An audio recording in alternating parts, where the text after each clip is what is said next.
We were all sold a formula, a righteous path. Go to school, get good grades, find a stable job, work hard, be loyal, save your money, don't take risks, and one day you will be successful. But for millions of us, that formula delivered a very different result: debt, burnout, and stagnation. You did everything right. You climbed the ladder, only to find it was leaning against the wrong wall. You're running faster and faster on a hamster wheel, exhausted, looking at your bank account and wondering, is this it? If this is you, I want to tell you something. The problem isn't your work ethic. You're not lazy. You're not stupid. The problem is your playbook. You were given a map that leads to a place you don't want to go, a map that guarantees mediocrity. Today, we are going to burn that map.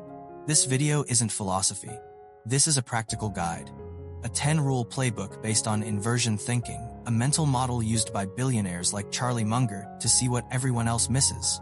We are going to dismantle the common advice that keeps good people stuck in the good job trap. And we're going to give you a new one.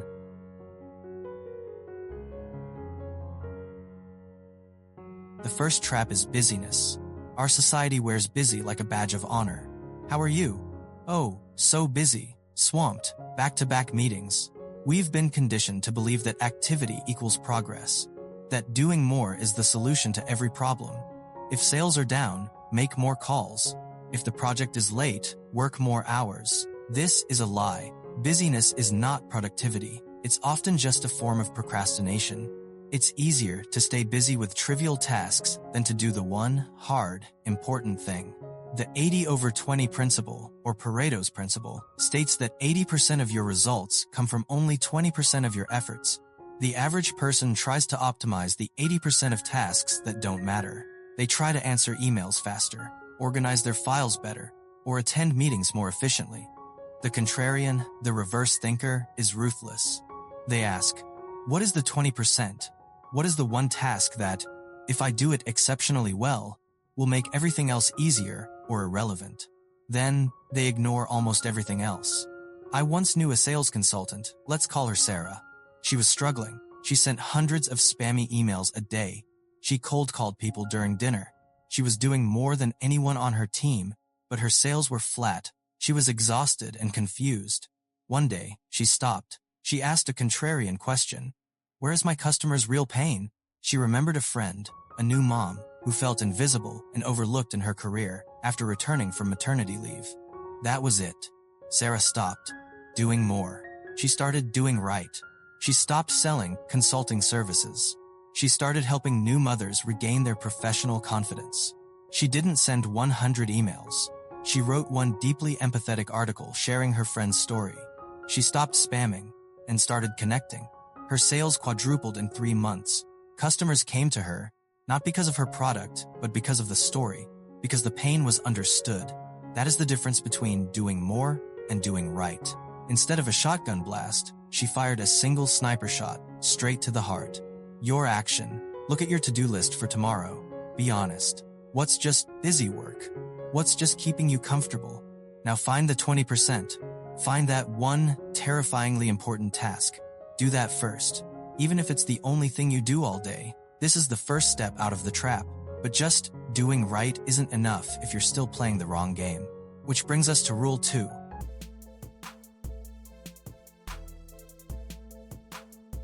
From the time we were children, we were taught one classic lesson. Save your money. Put every penny in the piggy bank. Saving is a virtue. And it is, but with one massive, unspoken truth. Saving may keep you safe. It will never make you rich. If you are diligently saving every dollar, hoping that one day your account will blossom, I'm sorry, you are playing a losing game. Why? 2 words: inflation and opportunity cost. Inflation is the silent thief. That $100 you saved 10 years ago buys you far less today. Your money is withering in that high-yield savings account, but the bigger sin is opportunity cost. Saving is defensive. Building assets is offensive. Saving is about keeping money. Building assets is about using money to make more money. The saver asks, how can I spend less? The asset builder asks, how can I spend this dollar so it returns with 3? Let me tell you about Mark. Mark is a 25-year-old delivery driver. Every day, he gets a few dollars in cash tips. $5 here, $10 there. His coworkers spend it immediately. Coffee, snacks, lottery tickets. Mark is different. At the end of every week, he takes that cash, maybe $50, and he puts it into a simple, low-cost index fund. It's not much, but instead of being spent, that money starts working. He's not a financial genius. He just read one book on investing. He watches free financial videos on YouTube. He buys and holds. 1 year later, that milk tea money has turned into $3,000. He uses that $3,000 to buy a better camera, not to show off, but to start a small TikTok channel sharing financial tips for people on a low income. 3 months later, his channel has 100,000 followers. Now, on top of his delivery job, Mark has a second income stream from his content. This is the shift. Saving comes with a feeling of deprivation. Building assets comes with a feeling of initiative. Your 3-step action plan to shift from saver to investor. Step 1. Separate your accounts. Right now, have a consumer account for bills, rent, coffee, and an investment account. Step 2. Pay yourself first. Before you pay rent, before you buy groceries, automate a 10% transfer from your paycheck directly into your investment account. You will not touch this money. Step 3. Define every dollar. Before you buy something, ask, is this an expense or an asset? A new video game is an expense. A book on coding is an asset. A new shirt for a party is an expense. A quality microphone to start a podcast is an asset. Start investing in your knowledge first. Then, invest in the market. Money never sits still. It either works for you, or it works for someone else.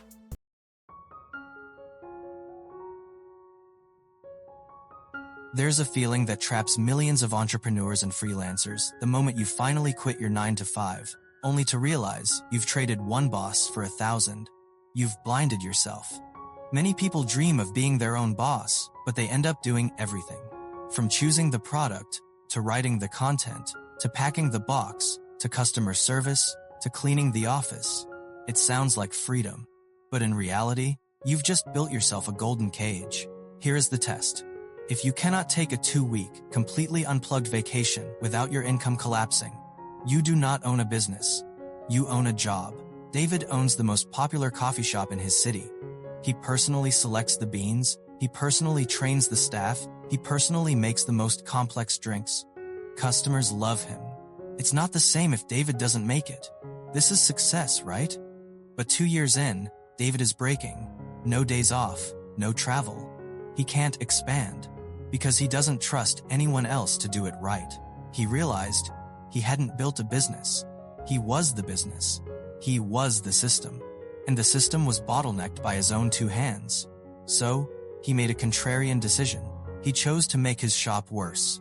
Temporarily. He took 2 weeks off. He handed all operations to his best employee, who he'd secretly been training for months. The first few days, customers complained. Where's David? But by the end of the week, everything was running smoothly. Why? Because David had finally documented his process. The recipes were written down. The brand story was clear. He returned, but he didn't go back behind the counter. He went to a table in the back and started planning his second location. He shifted from being a doer to being a designer, from a workaholic to a system builder. Your action. How to fire yourself. 1. Document. Don't. Do. For 1 week, write down every task you do more than once, step by step. Create a checklist. Record a training video. Turn your emotional work into a deliverable process. 2. Train your replacement. Start now. Don't wait until you're exhausted. Let them observe, let them learn, and let them fail. You must be willing to let someone else do the job 80% as good as you, in order to free up 100% of your time. 3. Elevate your role. You are not a package packer. You are a customer experience designer. You are not a late-night coder. You are an architect building a solution. You can start with your hands, but if you're still using those same hands to run the business 5 years later, you are limiting your own future.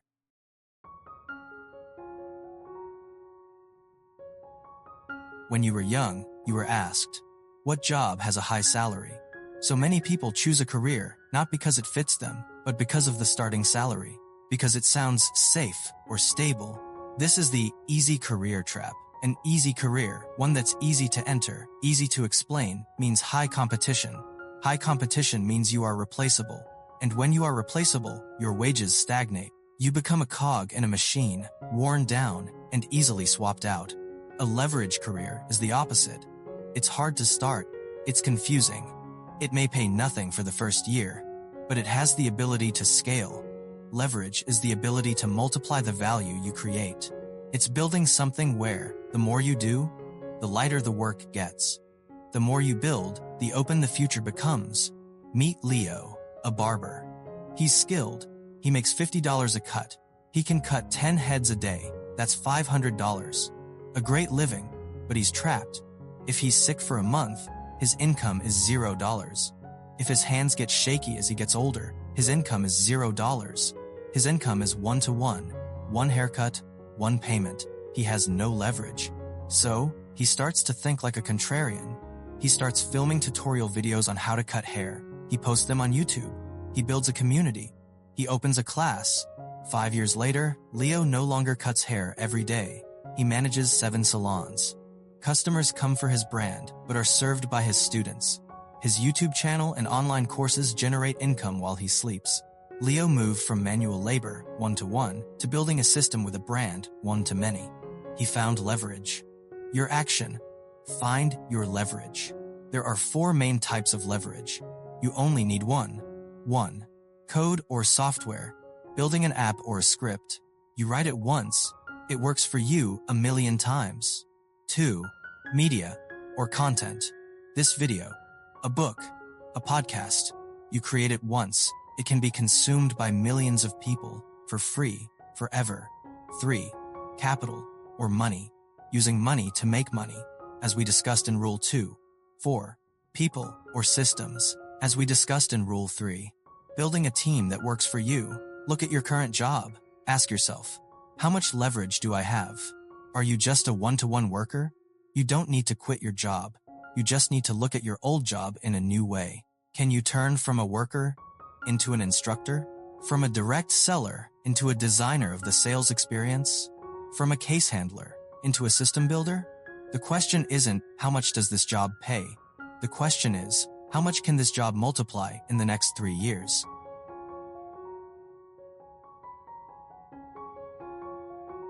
We think that to build a personal brand, we must be perfect. Inspiring voice, polished appearance, a long list of achievements. But this world does not lack talented people. It lacks people who dare to be real. Personal branding doesn't start with perfection. It starts with something much simpler. Daring to be seen as bad, but true, bad, but with a story that makes others feel something. Perfection creates distance. Flaws create connection. Maya was born with a speech impediment. Growing up, every time she spoke, kids laughed. She hated her own voice. She worked as a waitress, quietly. She never posted online, until one day, she asked a reverse question. What if my lisp isn't a weakness? What if it's my story? Instead of hiding it, she brought it into the light. She started making simple TikTok videos about her life, her struggles, her ex-boyfriend, all in her real voice. No editing, no filter. And a miracle happened. People didn't laugh. They listened. They felt her. Because when you dare to show your bad side honestly, you create a connection that polished professionalism can never touch. People don't connect with logos or fonts. They connect with the tremble in your voice when you talk about your first failure. They connect with the light in your eyes when you talk about your first customer. Your action, the authenticity. How to, 1. Stop asking, what am I good at? Start asking, what did I overcome? Were you poor? Talk about it. Were you betrayed? Talk about it. Did you have a failed business? Talk about it. The things you think are your weaknesses are the very things that will make others trust you. 2. Focus on a specific group. You don't need to be loved by everyone. You just need to be essential to a small group that truly needs you. 3. Don't imitate. When you copy others, you are just a bad copy of a good original. It dilutes your own uniqueness. A personal brand with a soul isn't about complaining to get views. It's about daring to show others that you are a human being, not an edited copy. We're at the halfway point, and if these first 5 rules are already starting to challenge the way you think, then the next 5 are going to completely rebuild it. We're about to cover how to find the pain in the market, how to act when everyone else is panicking, and the single most important question you must ask yourself every day. If you are getting value from this and want to continue challenging the righteous path, do me a small favor and hit the subscribe button. It's free, and it ensures you won't miss the strategies we share here every single week. Alright, let's get to Rule 6. This one is critical. There is a common mistake that traps almost everyone new to business. They think that to make more money, they must serve more people. It sounds reasonable. More products, more customers, more channels, more revenue. So they expand. They open more product lines. They join every social media platform. They try to appeal to everyone. The result? Exhaustion, disorientation, and no one remembers who you are. Don't expand too quickly if you are not deep enough to take root in people's hearts. More is not stronger. Wider is not more stable. People don't remember you because you do a lot. People remember you for the one thing you do exceptionally well. Alex quit his marketing job to open a tea shop. Everyone thought he was crazy. The market was on fire. Sidewalk shops were everywhere, selling cheap with thin profits. But Alex did not expand wide. He didn't sell 100 items. He didn't sell sandwiches, smoothies, groceries, or coffee. He sold one thing, iced tea. But he repositioned it. His iced tea wasn't a cheap drink. It was a 20-minute mental reset. He added meditation music, a mini reading area, a handwritten board that said, "How do you feel today?" Guests came not just to buy tea, but to book a place to relax. The first 6 months, people laughed. The next 9 months, his shop was full. Because Alex didn't try to do many things like other shops, he picked one thing and made it an experience no one else offered. This is deep positioning. Normal people look for new markets. Contrarians look for new ways to tell old markets. You don't need a different product.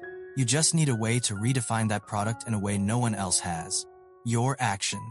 The deep niche exercise. 1. Choose your who. Be painfully specific. Who do you sell to? Where are they hurting? What have they tried that didn't work? 2. Pick one message and say it until people know it by heart. I don't sell melasma cream. I help women regain their husband's loving gaze. I don't sell coffee. I sell a lifestyle. I don't teach you to be rich. I help you understand how money works. 3. Pick one format and stick with it. If you're a good writer, write. If you're a good speaker, podcast. If you're good on camera, video. Don't do all of them until you've mastered one. There is no shortage of sellers. There is only a shortage of people who are knowledgeable enough to make customers feel understood.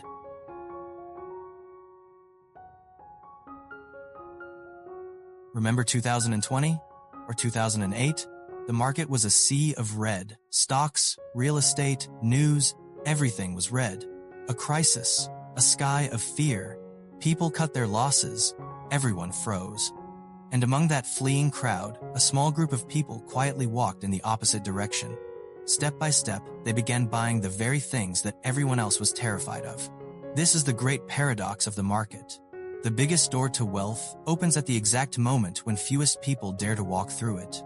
When the market is calm, when the news is good, when everyone is excited, that's when prices are high. When the market is bloody, chaotic, and people are running away, that's when prices are cheap. But human emotion doesn't flow with logic.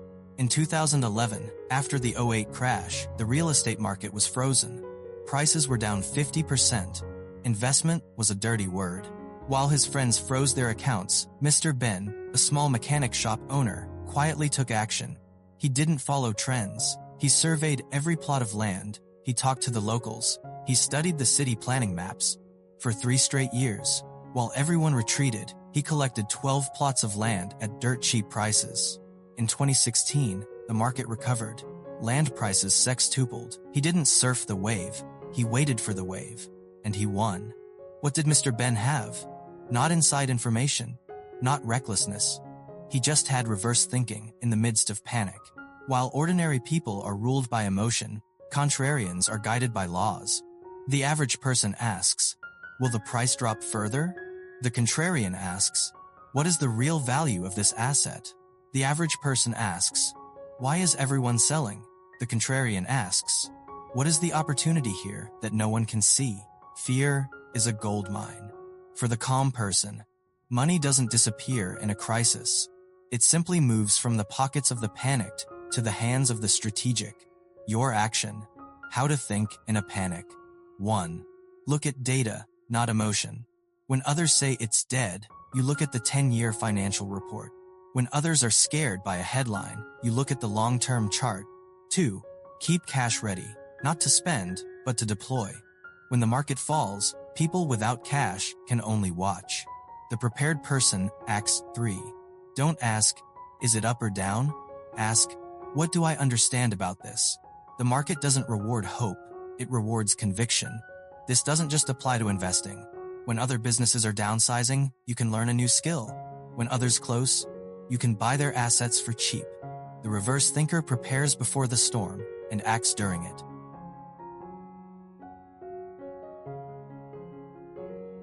From the day we're born, we are taught to follow. Follow the rules, follow the teacher, follow the best practices, follow the crowd. Conventional wisdom is the average person's path to an average life. If you do what everyone else is doing, you will get what everyone else has. And what everyone else has is debt, anxiety, and a 2-week vacation. The contrarian thinker's most powerful tool is not a new idea. It's an old question. Why? And its more powerful cousin. Are you sure? We are taught, you must go to college to be successful. The contrarian asks, why? What is the real ROI of $200,000 in debt versus 4 years spent building a business? We are taught, you must buy a house. Renting is throwing money away. The contrarian asks, are you sure? What if that $100,000 down payment was invested in the S&P 500? What if not being tied to a mortgage gives me the freedom to move for a better opportunity? We are taught, you must be polite and not cause trouble. The contrarian asks, what if being polite is just a way to keep me from asking for the raise I deserve? What if my fear of trouble is the cage? This isn't about being rebellious for the sake of it. It's about auditing the beliefs that were installed in your head before you were old enough to question them. Your action, the belief audit. Take out a piece of paper. Write down one rule you live by that you've never questioned. I must work 9 to 5. I must get promoted at this company. I must save 10% and no more. This is just the way it's done. Now, write the contrarian question next to it. What if the opposite is true? What if working 5 a.m. to 1 p.m. is 10x more productive? What if quitting this job is the real promotion? You don't have to act on it. Just asking the question, it begins to break the spell.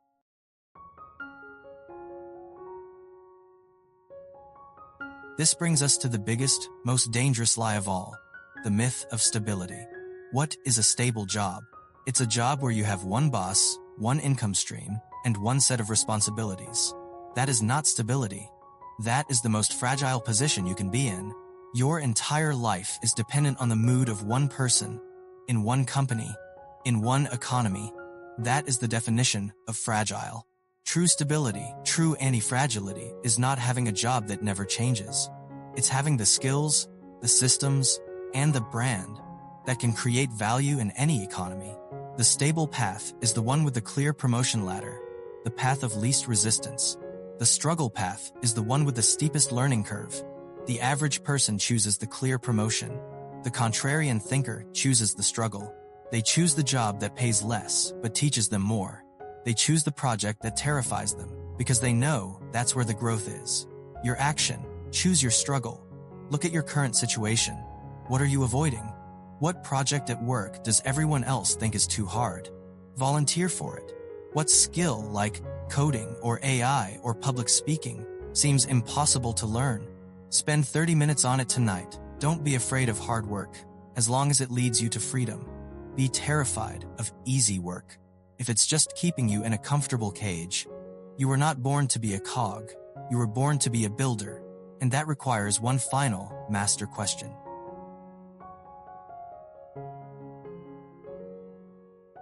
There is one small habit that is the foundation for almost every person who has ever made a difference. It's not waking up at 5 a.m. It's not meditation. It is the constant, repetitive habit of asking one question. What if the opposite is true? In 1979, a young Richard Branson was stuck in Puerto Rico. His flight to the Virgin Islands was canceled. Everyone around him was complaining. They were following the script. Get angry, complain, wait. Branson asked the reverse question. What if I don't wait? He chartered a small private plane. Then, he turned to the passengers whose flight had been canceled and said, I have a plane. Who wants to split the bill? He sold tickets for his own chartered flight. After that flight, he asked another reverse question. Why isn't there an airline that's flexible, fun, and customer-focused? Virgin Atlantic Airlines was born. It all started with a contrarian question. Instead of complaining, what if I did something different? This is the master key of inversion thinking. Instead of asking, how do I succeed? The contrarian asks, how do I fail? And then relentlessly avoids those things. You want to be a great investor? Don't ask, what's the next hot stock? Ask, what habits guarantee I will go broke? Answer, using debt, day trading, following hype. Now avoid them. You want to have a great career? Don't ask, how do I get promoted? Ask, what do people do that gets them fired? Answer, gossiping, missing deadlines, blaming others. Now, avoid them. The reverse question is not about fighting the world. It's about seeing the world from an angle no one else wants to look at. Why is this so important today? Because the world is overloaded with information. Everyone has advice. Everyone is following a proven blueprint. The only difference left is perspective. The contrarian doesn't ask, how can I be like successful people? They ask, what do successful people do that everyone else doesn't?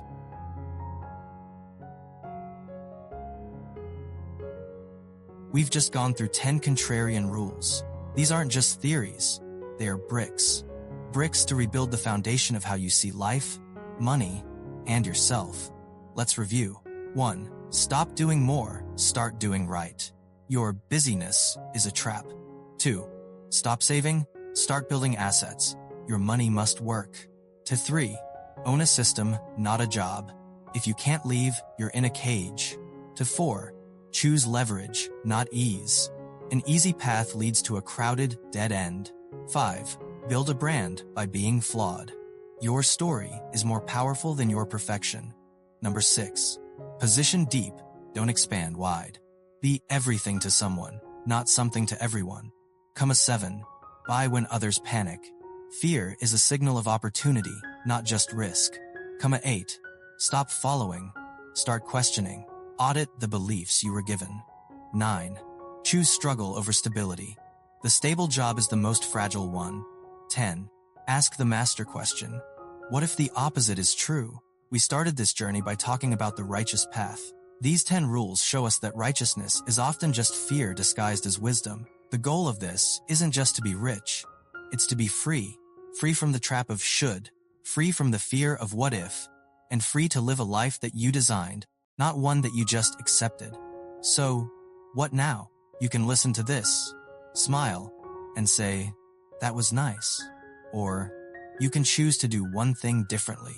Your new playbook starts right now. Pick one rule you will apply this week, just one, and write it in the comments below.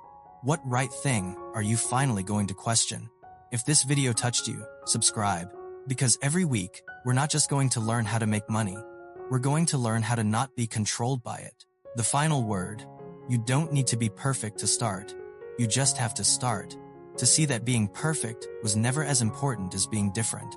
Being like everyone else is safe, but only when you dare to be different can you truly be free. See you in the next one.